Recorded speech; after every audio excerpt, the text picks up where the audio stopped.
What the hell? Good night. Good night. Hello, Yeah, who's this? MG from Brooklyn. How you doing? I'm getting ready to go into your favorite topic, track and field. Okay, okay. You Good know, to know. you're live on Cranky Live, right? I was hoping that I am. Good to know. All I right, all am. right. So let's jump. So this is who's speaking? Who's speaking? MG from Brooklyn. MG from Brooklyn. You know, there's another MG who's a YouTuber in Jamaica, right? Huh? Hello? Yeah, you know, there's another MG who's a YouTuber in Jamaica, right? No. No, I Yeah. didn't know that. Okay.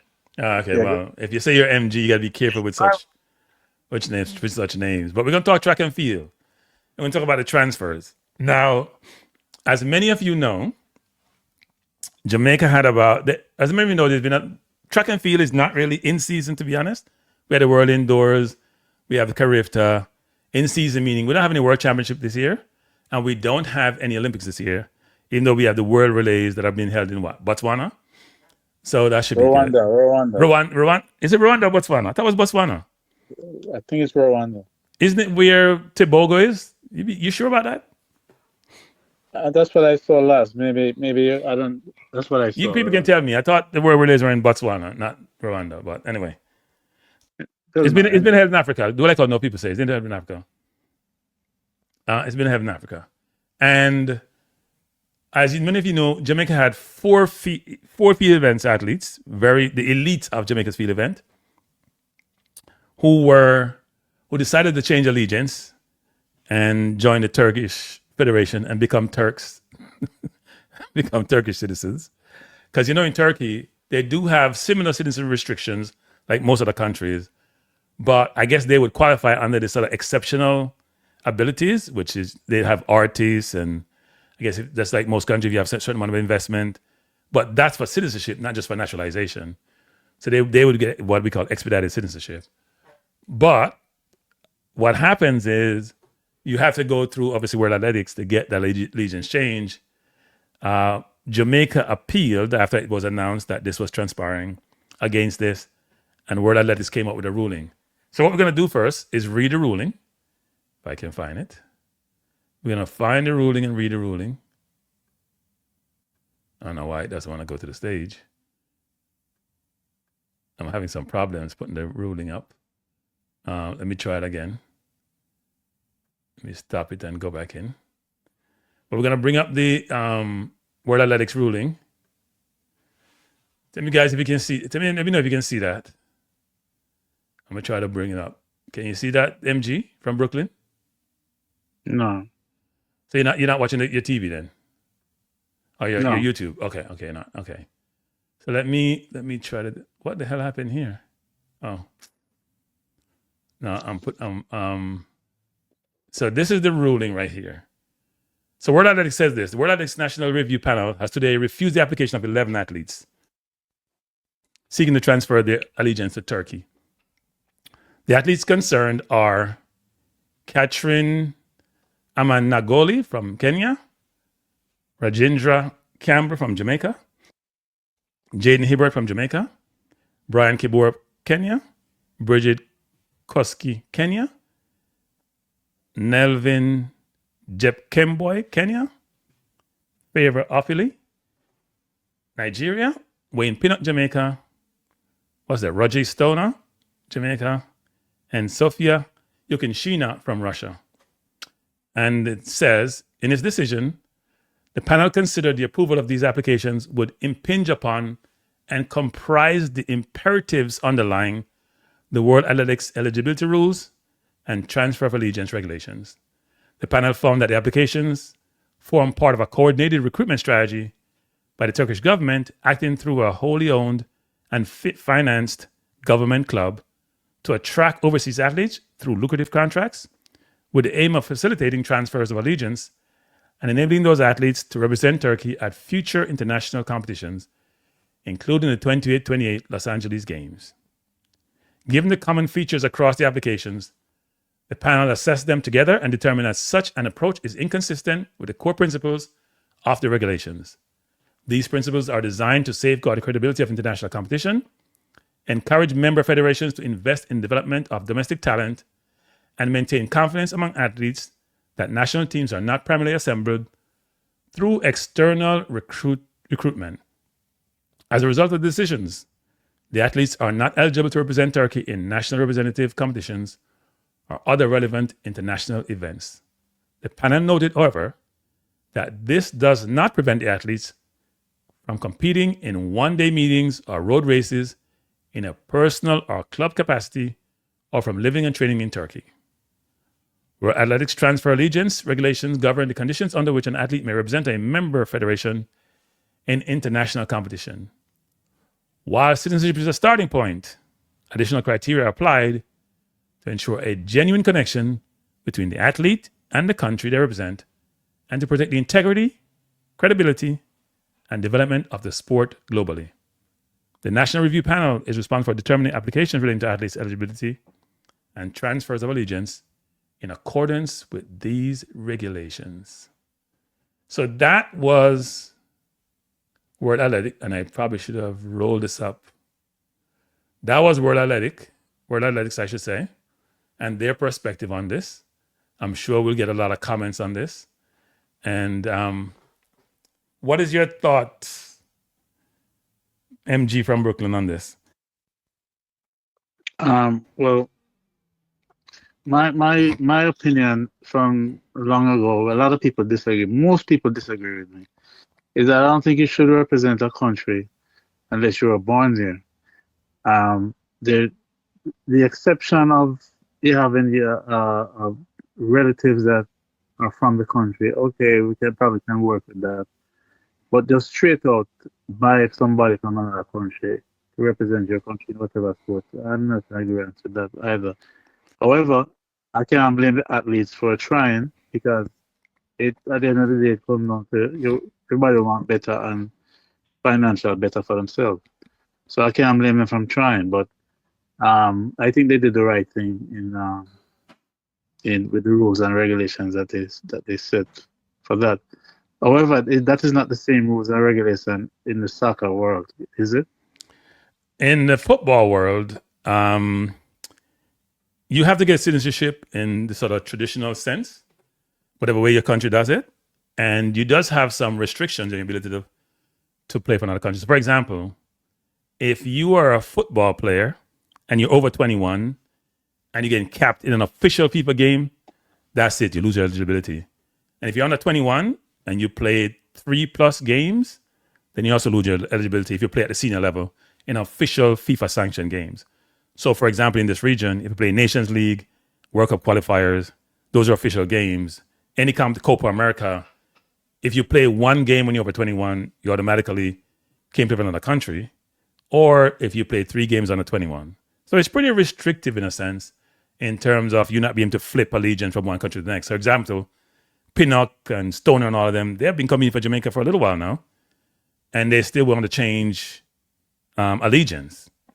So, You would be able to do that if you go, for example, World Championship, Olympics. If you were to do that, there would be soccer equivalent of, say, the World Cup or a competition sanctioned by FIFA. You'd be restricted from changing allegiance. It to me take away from the meaning of the Olympics, which is a rivalry from country to nation to nation. And like I said, there's an argument on both sides. I can argue that it take away from that, but then the individual the athletes can say, well, financially it's a financial upliftment for me. So there are arguments on both sides. Totally agree, and I'm gonna go through. I am gonna be my own lawyer, both the defense and the prosecution in this case. I'm gonna go both sides tonight. I'm gonna sit on the fence and talk on both sides of it in terms of how I view this matter. I know there are a lot of people who have been coming out in the public domain, some of them in Jamaica who are prominent channels and talking about this, and they're on the side of the athletes, as they normally are. But there's 2 sides to every story, sometimes 3, and I'll go through both sides. Okay. All right, so. Anything else on this matter from you? No, sir. I have sitting and listen. So, All right.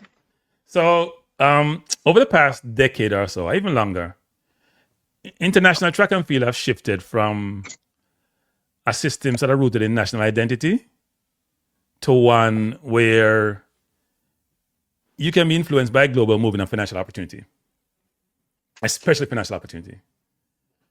Countries with greater resources, the richer countries, they started identifying elite athletes from talent-rich countries. Say, the example, Jamaica and Kenya. And I have the list of the athletes on the screen and their achievements so far at the events they compete in. I spent some time putting that together, all 11 athletes. One of them are Russian, by the way. But we know Russia can't compete in international events because they're in war in Ukraine, they got banned. So, and what they have done is they have fast-tracked some of these athletes to citizenship, provide them financial incentives and access to better training environments, take care of their family. In fact,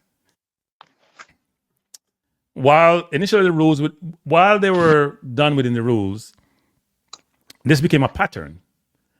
Instead of going and developing their other activities, like in Turkey, for example, Mark, mute your phone, Mark. MG, mute your phone. Some federation began recruiting them, essentially acquiring ready-made talent. And this is very prominent in the Middle East, for example, with young African footballers. Because sometimes people believe the kids who play for like UAE or Saudi Arabia may come from those countries. Sometimes they don't.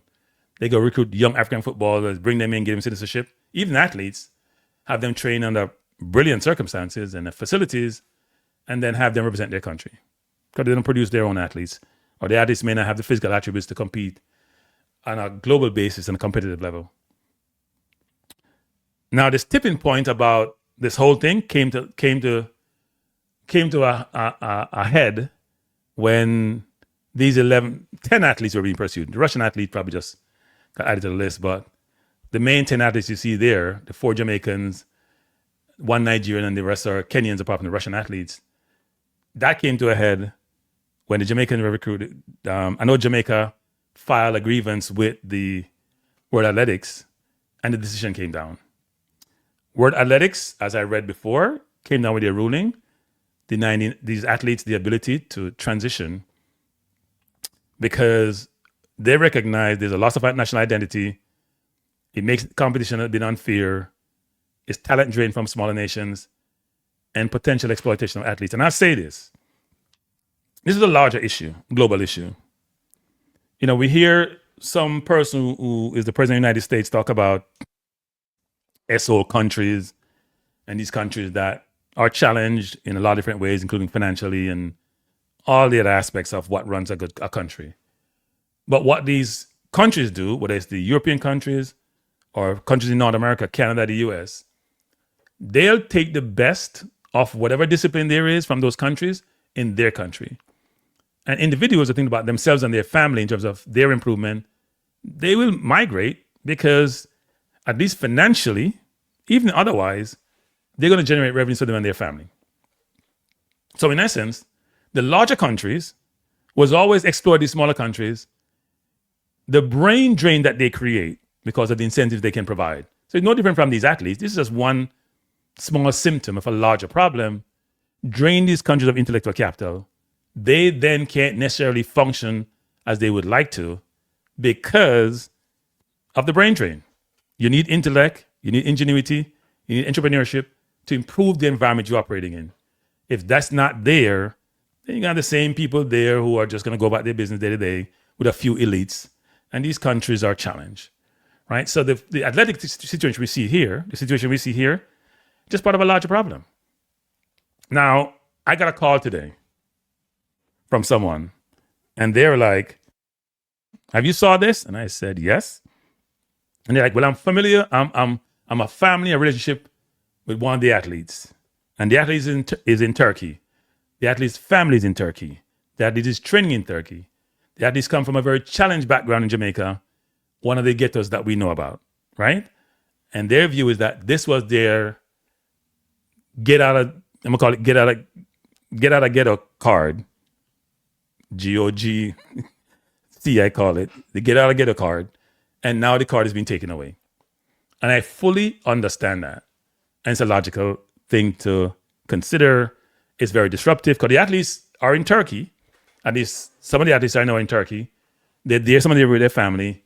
And now this has all been taken away from them when they thought financially they would be secured and also that they get to compete at a high level with all the amenities afforded to them.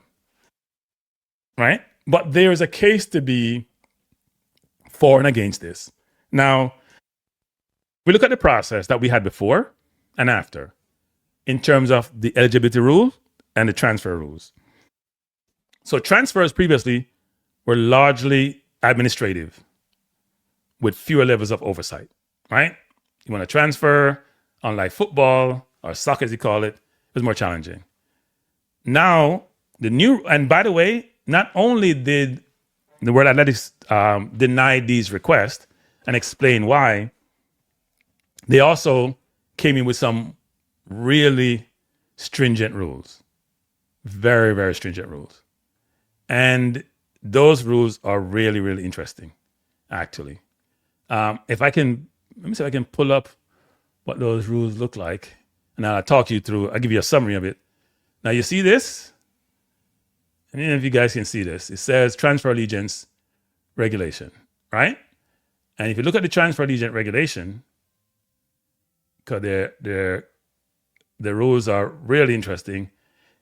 This is the list here, people. I'm not going to read them. I'm going to summarize it and go before and after, but look at this. It's a long list of the rules. They give you definitions. They talk about what the rules entail. The whole idea of there's a national review panel, what they're comprised of, member applications, who's going to apply. I'll go through that, just touch upon those in summary. But I see I'm going through this long list. These are the rules now governing transfer. Much more than what we had before, which was not much, right? Not much. Now, in terms of the eligibility, so before, the athlete would submit the application for the transfer. They had more direct involvement in transfer. Now, only the National Federation can submit applications, so the athletes no longer control that. So if you want to change allegiance, you have to go through the National Federation. You can't just submit it on your own to World Athletics. Transfers previously could be processed at any time during the year. So that's any time period. You want to transfer, you go to World Athletics, you put in your request, demonstrate your ability to do so, you meet all the requirements, you get transferred. Now, applications can only be accepted during 2 official windows per year. So only 2 times in the year. And just like how we have transfer windows in the EPL, which is January and before the season start, or maybe during the season start in August, so before September, and also in January, they have 2 transfer windows. And those windows will be determined by World Athletics. And there's also the number of transfers. So there's no, before, just like how Jamaica had 4 transfers, there was no cap on number of transfers. Kenya had 5, Jamaica had 4, right? Now, a maximum of 10 per Olympic cycle for any country and only 2 from a single country. So say the 4 athletes want to transfer, so they get through the transfer, they got to transfer. Only 2 of them could go in any one given Olympic cycle, right? So that's every 4 years, people. So the 4 would be over an 8-year period. That's a disincentive to want to transfer. Really interesting. And only 10, Turkey could only take 10, for example. Here they're trying to get 11.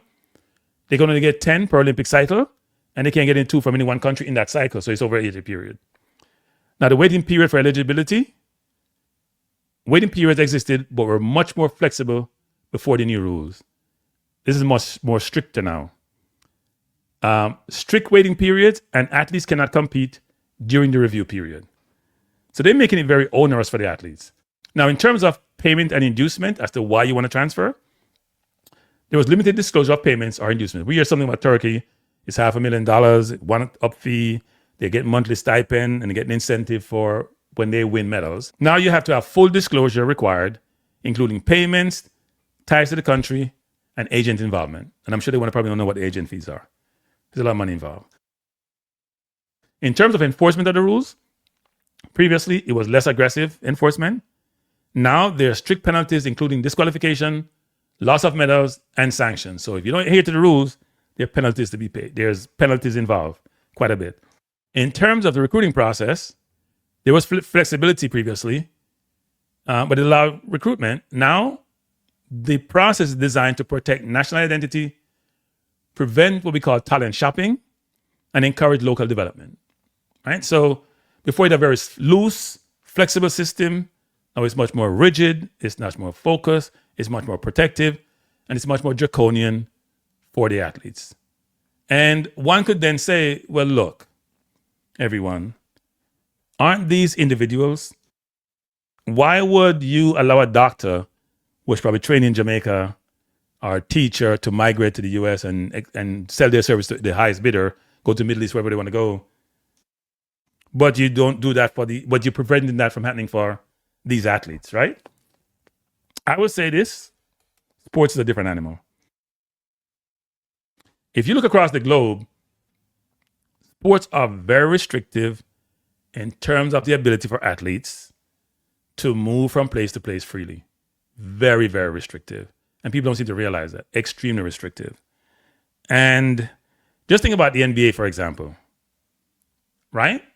If you look at the NBA, if you're leaving college, you can't just go to any team and say, you know what, I'm going to go to the New York Knicks because when I was growing up as a kid, I love the New York Knicks and I want to play for them. That's not happening.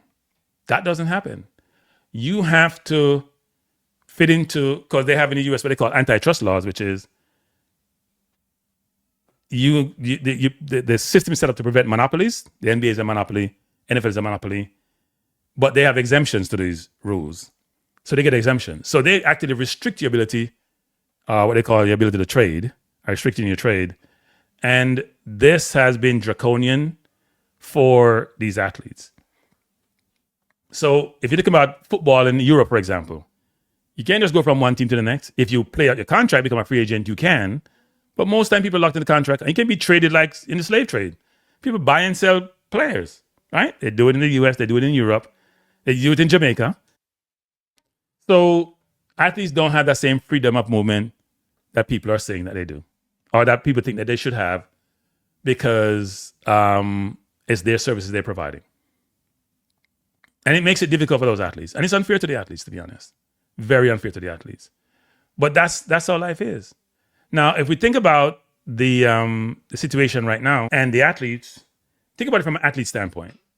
You work really hard. Your federation probably can't provide it. Jamaica don't have the money to support these athletes. It just doesn't.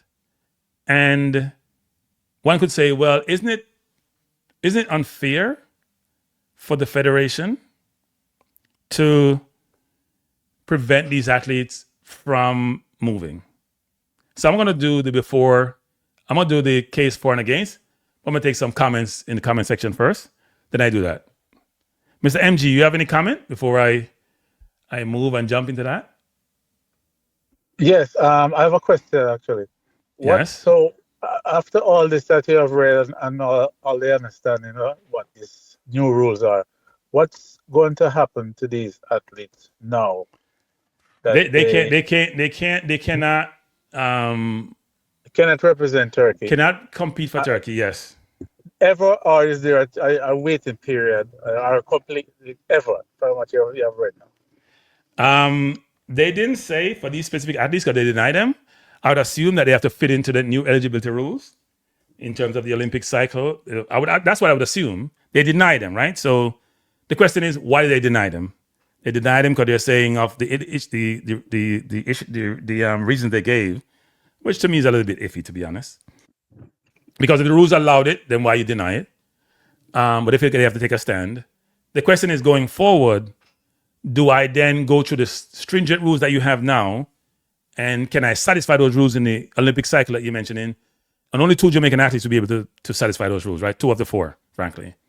So in Turkey, we'll have to pursue the 2, substantiate that they meet the requirements under the new rules, and then obviously pursue those 2, I would assume. Okay. Well, I guess it's a wait and see what's completely going to happen. Yeah. Okay. So for now, it's back to the black, green, and gold. Well, it appears that way. It doesn't preclude them from competing. It says that, right? They can compete in any event, not representing Jamaica right now. That's a little bit messy. It didn't come out and clearly state. I have to look at those rules again. Clearly state what would transpire actually, right? It didn't come out and really state that, which is really interesting actually. They have to go back to their home country. The question is, what does that mean? Huh? The last question I have is, do they have is there room for an appeal, or this is the final? Yeah. Oh, yeah. No. It's never. Oh, no. They're gonna be big lawsuits. I mean, they already talked about that, right? They're gonna be lawsuits, and normally what happens is, I don't think it's gonna be the final situation when it comes to these athletes. What normally happens is, in Europe, they probably go to some kind of arbitration panel. It may be written into the requirements of athletics in terms of appeals, and then some independent party will adjudicate this and made a final decision. So no, the athletes will sue. I mean, Turkey will be involved. They probably underwrite this suit, but they'll sue. Yeah, definitely. So it's far from over. And here's my problem with the whole decision making. I understand, and I'll go to the what I call before and after, which is the for and against this ruling. But I don't believe if you have a rule in place, I satisfy the requirements of the rule, because what they're saying, I don't agree with them. And then when I satisfy it, you then change the rules, but you make it retroactive, or you apply it to me. They should have agreed to do this first and then say, going forward, prospectively, you have to follow these new rules. You can't make the rules up while I apply and say the rules apply to me. That doesn't make any sense. Yeah, I agree. Right? That's not how rules work. Normally, you grandfather these people in, and then you make the decision. But I think Jamaica's case, and look, people, Jamaica is very influential on the world stage when it comes to track and field. The Caribbean is. You see, Lord Cole is in the Caribbean at the Caribbean game at Champs, right? And he runs that organization, frankly. He's very influential. So I'm sure they have his ears. And it was also interesting where it's the more developing world, which are being affected by this materially. It's not the major countries, right? This is not a US or Canada or any European country. This is Kenya and Jamaica with one Russian athlete who normally can't compete anyway. Now, let's go for the for and against, right? Let's go for the for. So let's say the athletes should transfer. What are the key points? Athletes are independent professionals, right? They're like independent consultants or independent contractors. So if you're independent, then you should be able to give your service to everybody who wants your service. So just like any other job globally, if you're an independent contractor, and track and field is different from football and basketball. Because in football and basketball, you have a contract with an organization. Now, before you get the contract, you're restricted still. So let's not get it twisted. Before you have that contract in the NBA, you can't go to any team in the NBA unless you go through the NBA process and you're going to have to get a contract. So it's like a forced contract. But it's a very lucrative forced contract. In a normal working world, you can go to any company and have a contract with them. In the US, frankly, you're employed at will. So they fire you anytime. In London or UK, you have a contract with most of the jobs that you're doing, right? So the athlete should be able to choose the best opportunity. You cannot preach that people are free and then you restrict their movement. So that's one key point, which is freedom of choice. The second one is the financial reality, which frankly, for athletes from the developing world or poor nations, that's the key. Not all countries support athletes equally. Some athletes struggle despite having elite talent, right? Because especially field events athletes. It's one thing to be Seville or Kishane, and when you run, Nike want to sponsor you, Adidas want to sponsor you, Puma want to sponsor you, and sponsors outside of those want to sponsor you. You make a lot of money. When you're field events athlete, which are not the more popular events, so you're not as well known, it's much more difficult. So if you're Hibbert, Stoner, Campbell, it's a little bit different, right? Switching country, if you need to switch countries also, you go to Turkey, as I'm hearing, you get an apartment, great training facility, you're treated like royalty. It's a much better situation. You have better funding, as I mentioned, better facilities, better exposure. A whole country will get to know you, support you in all way, shape, or manner, especially the financial benefits for you and your family. And if you come from some destitute neighborhood, As I mentioned before, the call I got today with somebody who came from one of the more challenged neighborhoods in Jamaica, and now the family is going to be set for life and it's taken away, is a very heartbreaking situation. Athlete's career also are very short. Your peak window is 48 years, right? If you're a track and field athlete. And the waiting period that's going to be put in place now of 2 Olympic cycles, so the 4 athletes couldn't move, it's an 8-year period. So that's meant to deter you from doing it. Now think about it this way. If you're competing for Jamaica as a track and field athlete, your place in that team is not even guaranteed for you to run the individual event. Imagine you're a female athlete with all these new kids coming through, the Clayton twins, you have Douglas, you have Jackson. It's only 3 places, and you may have 6, 7 exceptional athletes. If you're at the 3 places, all you can do is run relays. Doesn't mean you can't compete individually in Diamond League and all that, but you may not be able to compete in the Olympics or the World Championship because there's so much competition. You can take your services to Turkey and become a star and even defeat these competitors in those events. So that's a positive for you in terms of you may not have the same competition at the country where you go to. More than likely you don't. That's why they're giving you all these incentives to come. So you have a better chance to make that team than if you stay with your home country. Now, in terms of global sport and global movement, coaches move, clubs recruit, athletes train abroad. So why wouldn't you allow the athletes to move? Right? That's the rationale for the athlete.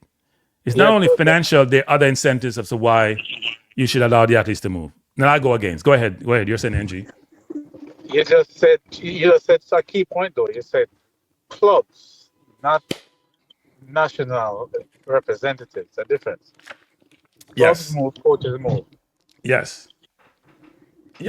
And look, the country thing is a little bit different than it is for clubs or for other organizations or for the individuals. It's a little bit different for the country. Now, if you're saying, look, I'm against this, and what are some of the reasons you can provide why I should be against this? The core argument is this. International sport, representing your country, is an identity, it's not a transaction, right? So national identity does matter. Representing a country should mean something, not just who pays you. So for example, people, suppose we're watching the Olympics or the World Championship, and we see Pinnock and Hibbert and Stoner and Campbell win gold medal, all 4 of them, which is possible given their abilities. And we as a country, Jamaica as a country, part of its brand is its track and field. Part of its brand and how it feels about itself and the encouragement provided by these athletes of the country, especially after the World Cup failure we had, just saying that, that incentivize you, that uplift a whole nation. And now that's Turkey now celebrating, not Jamaica. Because when you look at that medals list in track and field, Jamaica is always up there. That's maybe 4 medals deducted from that. So national identity gets affected. Here's another issue. Wealthy countries, so you spend time developing your athletes. You put in program to have your athletes evolve, develop, and become world champions. And then someone come in and just buy them. By the way, you get no money for that. You get no financial reward, no resource. They just take the athlete, the athlete does benefit, but the country doesn't benefit. So you invest in these athletes, you get no return. If they move, especially Hibbert moving early. With a few more like Stoner and Campbell, you've gotten some in Pinnock. But with Hibbert, who hasn't won an Olympic medal or World Championship medal because he's been injured, but he's that good, someone's going to benefit from all that hard work you put in. So it creates an unfair competitive field and an unbalanced playing field. As I mentioned before, it's not just athletics, but it's part of that whole process. The whole development ecosystem gets turned on its head. Why would I develop all this talent when someone's going to buy them? And here's another thing too, what World Athletics was concerned about. Why wouldn't it create a stampede of athletes who are elite leaving their country to go someplace else? If you are the Clayton twins and AAE is offering you $2 million each to come and run for them, along with a monthly stipend of $20,000, $40,000, $50,000, along with luxury apartment, excellent training facilities, brilliant coaches, brilliant medical, why wouldn't you go? Why wouldn't you go?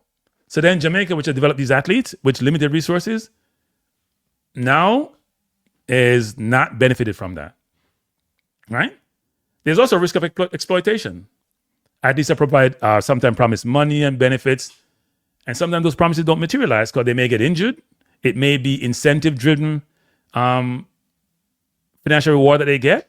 And if you're injured, you may not get anything. And the rules now are going to protect against lack of transparency, welfare, and create more accountability for the organization or country which are trying to bring these athletes in. And if money decides nationality, then what the hell does nationality mean? Seriously. If I can just buy you, does nationality really matter?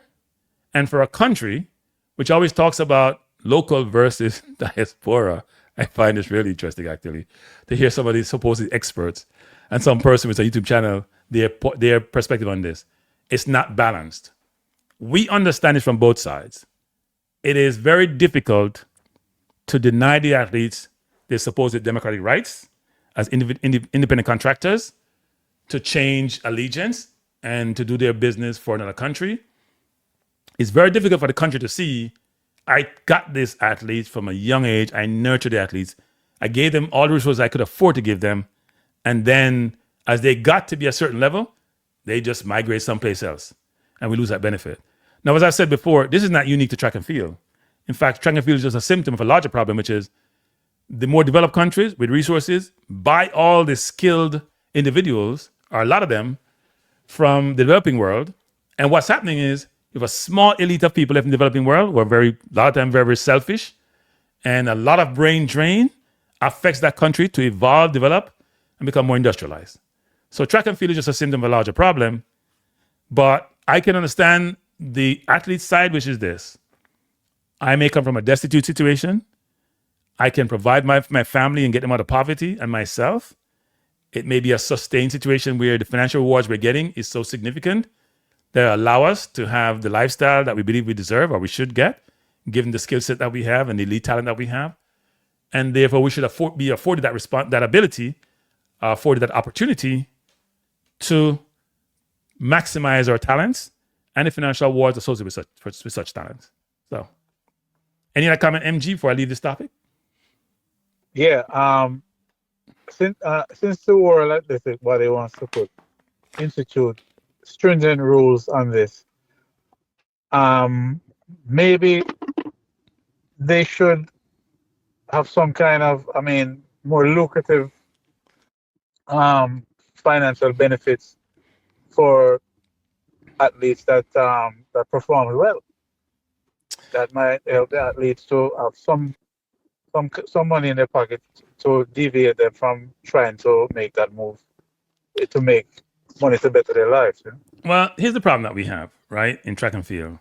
It's not as well supported as other sports, right? Now look at what Michael John's trying to do with this whole track and field series that he had, and it bombed. A lot of athletes weren't paid. It defaulted because it didn't get the support both from the media and or from the attending audience for these events. So the event doesn't garner the support that it needs to, except every 2 or 4 years with the Olympics and the World Championship, even though you do have the Diamond League that allows you to generate the kind of revenues that you need to sustain yourself without taking a second job. So it's a difficult situation. There are no winners here. Very difficult situation. Yeah, there are arguments on both sides. There's an argument on both sides.